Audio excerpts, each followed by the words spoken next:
ஸ்டாலின் கிட்ட அனுமதி வாங்கி இன்னைக்கு திறந்திருக்குது என்றால் ஸ்டாலினுடைய அச்சம், பயம், நிலைமை வெளியில் தான் பேசிக்கிறது. நாங்கள் 200 தொகுதி ஜெயிப்போம். மேல ஸ்ட்ராங்கு, பேஸ்மெண்ட்டுக்கு வீக்கு. மேலதான் அப்படி குரல் மட்டும்தான், கீழே ஒன்றும் இல்லை. கீழே காட்ட மாட்டான் டிவி. கீழே பார்த்தா தெரிஞ்சிடலாம். நீங்க கீழே பேஸ்மெண்ட்டா இன்னும் கொஞ்ச நாள்ல மேலையும் வீக் ஆயிடும். இதுதான் திமுக அரசு.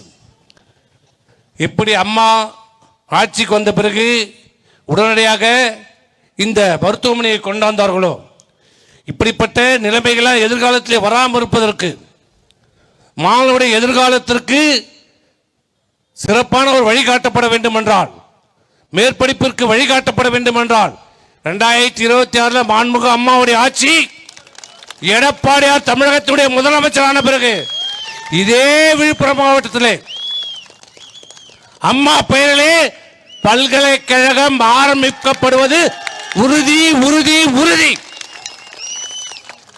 அது எந்த கும்பனாலையும் தடுக்க முடியாது.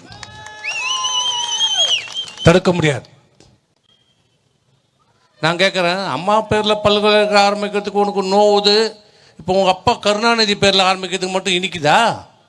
இதுக்கு எங்கேருந்துடா பணம் வருது? உங்கள் அப்பா எழுதி வச்சுட்டு போனாரா உயிரில்? அதில் கொடுக்குறியா? யார் விட்டு பணம்? எங்கள் வீட்டு பணம்டா. நாளைக்கு நான் கேஸ் போடுவேன். நான் கருணாநிதி பேர்லாம் பட்டம் வாங்க மாட்டேன்.